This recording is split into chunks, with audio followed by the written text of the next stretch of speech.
What's up, YouTube family? Jamal Coleman tapping back in on the Character Elevation Motivational channel. As always, if you've been liking the content you've been hearing, I want you to share it with friends. I want you to share it with family. And I definitely want you to pass this content on.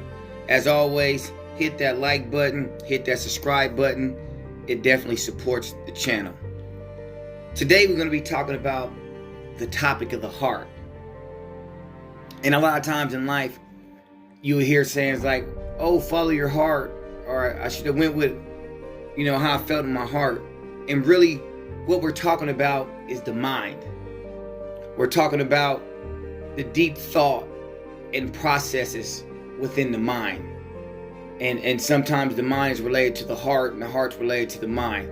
But that's what we're talking about here. It's an old, ancient proverb that we find in the Bible, in Proverbs. And it says, guard thy heart with all diligence, because from it flows the issues of life. Guard thy heart with all diligence, because from it flows the issues of life. And it's such a powerful proverb. It's packed with so much wisdom. It's packed with so much depth of meaning that can be drawn out of it, that can be made applicable to our lives. Wherever the mind is where the body goes. It's where the defining points in our life come up. Because your mind is where you make your choices. It's the seat of your emotion. It's the seat of your understanding. It's the seat of your discernment. It's the seat of everything that makes you who you are. The way you think, the way you move, what you attract to yourself, and what decisions you make to keep things from yourself or keep yourself out of certain positions. And so the mind, the heart, who we are, is definitely a defining point of our being. And that's why this proverb has so much depth. It has so much meaning. I used to facilitate a lot of self-help groups and leadership classes and AA, NA groups, different things like that. And one of the steps that I found to be very beneficial within the anonymous programs, AA, NA, and even a principle you find in the Bible, that's where they got the principle from, is to do a personal inventory. Is to look at oneself and actually find out, where am I at? Think about that question for a minute. If you were to pose the question to someone, or the question was to be posed to you, and they said, where are you at right now in your life? Not your physical location, not where you live, the deeper meaning of that question, where are you at in your mental state of being? Where are you at in your decision making? Where are you at in your emotional state? Where are you at in your relationships? Where are you at in your career? Where are you at in your spiritual life, your walk with God, if you're walking with God? Where are you? And that springs from that inventory, doing that personal inventory. You take a store, and in order for a store to run properly that has products, one of the things that they constantly do is they do inventory. And that inventory gives them a scope of the production that they're producing, of where they're lacking at, of what they need more of what they have enough of. It gives them a scope and a position of how they're functioning. And it's the same thing with being able to do that introspect in that personal inventory on a personal level, to ask yourself, where am I? Where am I at today? How am I functioning? I remember, in my early 20s, I was living life aimlessly, man. Like, I really didn't have no purpose. I didn't know what I was doing. I didn't know what was going on, I thought I did, but I didn't. Looking in retrospect, looking in hindsight, I was totally lost. I was living aimlessly. I had no goals. I had no purpose. I had nothing I was reaching for. I had nothing I was striving for. I had no compass of any direction. And as a result of living life aimlessly, not having a compass, I was like, a piece of driftwood on the ocean. And you imagine a piece of driftwood on the ocean. The driftwood is just being moved by the waves.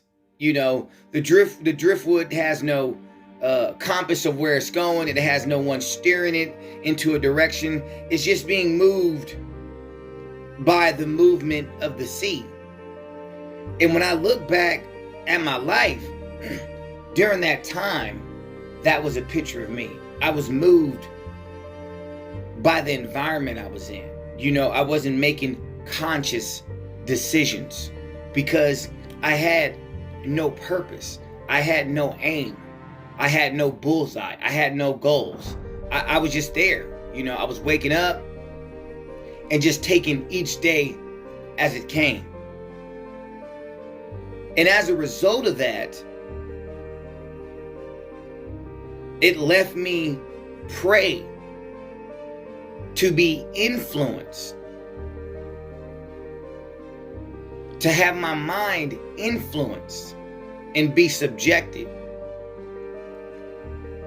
to whatever wind or wave that life presented to me.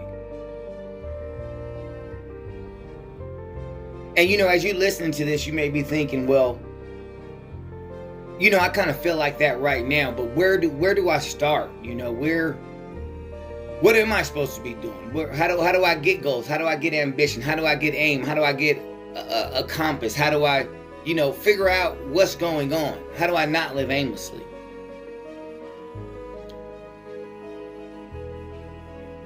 It starts with that inventory. You have to figure out, where are you at before you can figure out where you're going. The proverb is very powerful in what it says.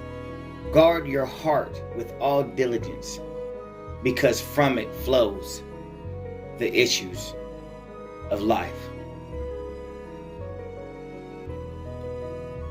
I had to go through a complete transformation from that position I was in my early 20s, living life aimlessly, being like that piece of driftwood tossed back and forth by the different waves and influences of life. And it took a lot of inside personal work. I had to begin to be transformed in my thinking, because you can't live beyond your thoughts. You can't live beyond your associations. You can't live beyond the current choices that you make. Your thinking, your reasoning, your wisdom, your discernment dictates your choices. Your choices dictate where you find yourself. And if you're somewhere where you don't want to be right now in life, if you're in a position that you don't want to be, the prime question is, how did you get there and why are you there? And then the more important question is, why aren't you doing something to transform your reality.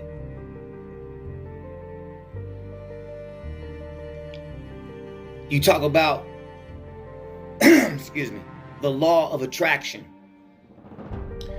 And, in this life we live, we have physical laws, we have spiritual laws.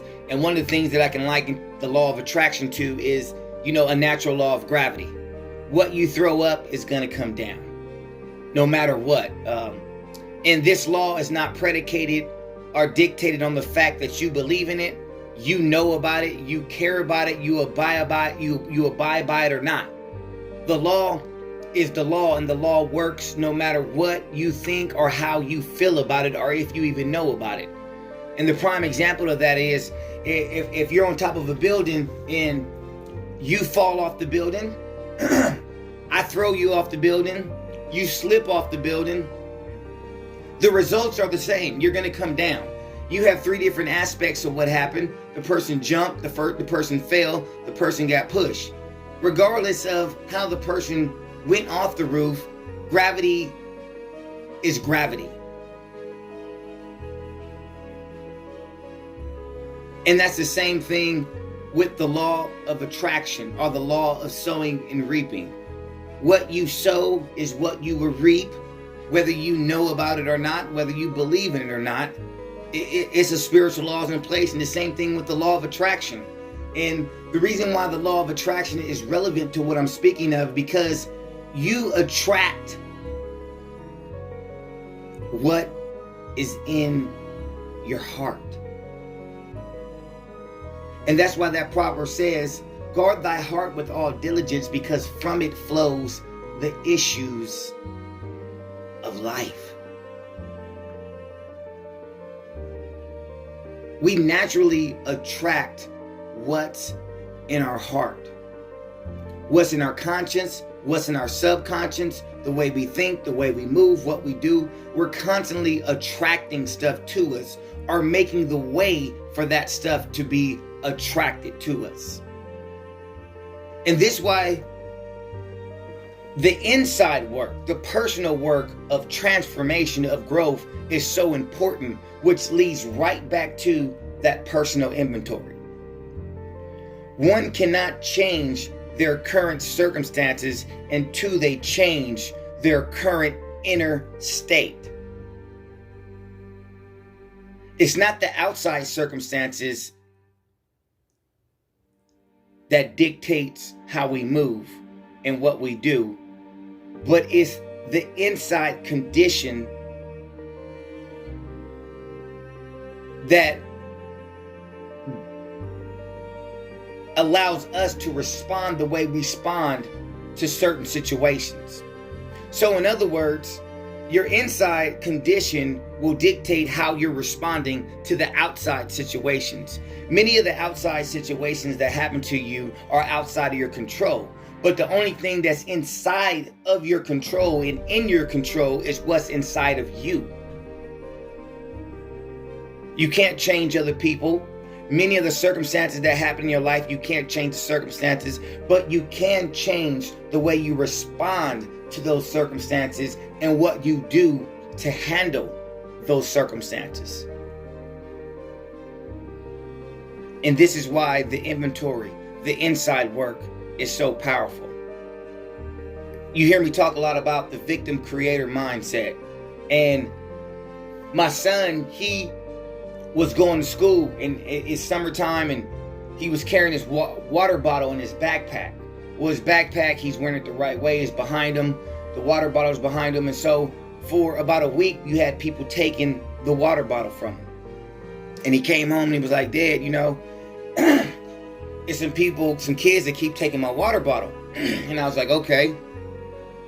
I was like, why don't you turn your backpack around to where you can see your water bottle, or put your water bottle in your backpack. And as I began to think about the situation a little more, I explained to him the victim and the creator mindset. It's not your fault that they're stealing your water bottle, and they should not be stealing your water bottle. But just because it's not your fault doesn't mean it's not your problem. And I want you to think about that for a minute. Because that statement is so powerful to understand, because a lot of times in life, things will not be your fault, but they will be your problem. And because they're your problem, they will need the proper response for you to deal with them. And if it's not your fault, you can be tempted to take the victim role. And that's what I told my son. It's not your fault. They are taking your water bottle. But what creative, innovative way are you going to come up with so they won't take your water bottle anymore? How are you going to be the creator in this situation? And I believe that that was a good springboard for him, because in life, you're going to have constant problems like that, where you're dealing with stuff that's not your fault, but it is your problem, because you're dealing with humans. And this goes back to the key point of what I said. You can't change other people. You can't change outside circumstances a lot of time because they're influenced by other people. But you can change yourself in the way you respond to the situation.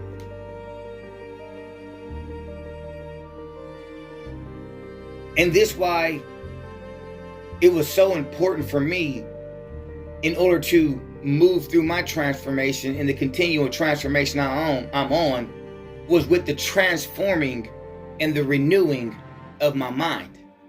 And this is another scripture that you find in the Bible in Romans 12. It says, I beseech you, brethren, therefore, by the mercies of God, that you commit your bodies a living sacrifice, holy and acceptable to God's service, which is your reasonable will. And do not be conformed to this world, but be ye transformed by the renewing of your mind. In order to change your circumstances, you must change your mind. You must change the way you think about stuff. In order to have changes in your life, in order to move to different levels within your life, in order to overcome within your life, your thinking must be transformed. But the powerful thing about that is, you cannot transform the way you think until you understand the way you think. And that goes back to that personal inventory. That goes back to seeing where you're at, seeing the character weaknesses, the character flaws, identifying those character weaknesses, those character flaws, and then transforming those into strengths and not flaws. And this is an inner process. This is a personal process that takes diligence. It takes perseverance. It takes being able to bear up under pressure, because one of the amazing things is a lot of our character defects only come out when problems arise and we're put under pressure.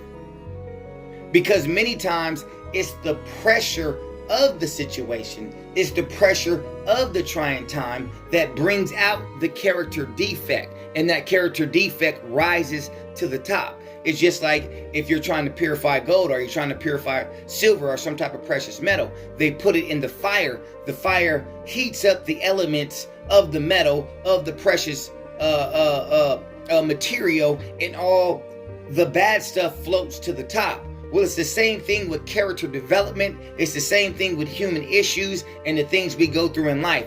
It's the fiery situations of life that brings out that character defect. It's when you're most pissed, or you're most emotionally in a roller coaster or thrown off, that you're maxed out and those character defects to begin to come out.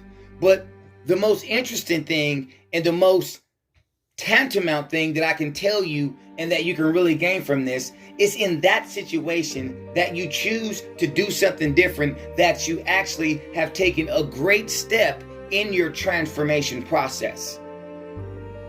Because see, it's easy to say or make a proclamation or a declaration that you're going to change or do something different when there is no problem or no situation provoking the weakness.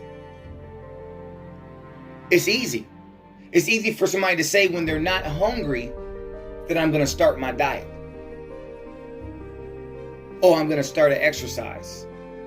But it's when you don't feel like it, or you're starving, when that fire is turned up, when the heat of the situation has pressed upon you, that you make that decision that brings about that real character transformation and character development. And this is why that proverb that's in the Bible is so powerful, because guarding your heart is guarding your life.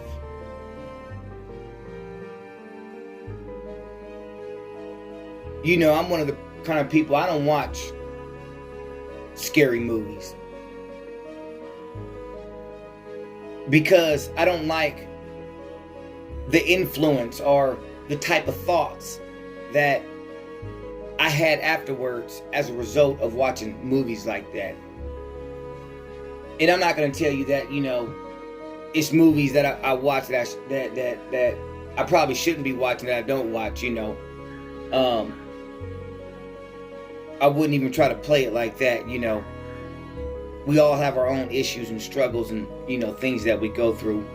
But to the best of my ability, I try to guard what I allow to go into my eye gate, my ear gate, because that's what affects my heart, that's what affects my mind. And what affects my heart is what affects the issues of life. Influence. It's called influence. And that's why you heard me make the statement earlier, you can't live above your influence. Who you hang around with is who you will be like. It's the values, it's the characteristics, it's the beliefs that you will adopt, because by proxy, you are around those people. You are being influenced by those people. And in order to move on a scale of transformation, on a scale of self-development, of character development, of developing oneself, you must be aware of what you're allowing to influence you, what you're being influenced by, and to make sure that you are taking in and being around the right stuff that brings about the right and positive influence to bring about the impact that you want to have in your life that dictates the issues or the situations that you want in your life. Thank you.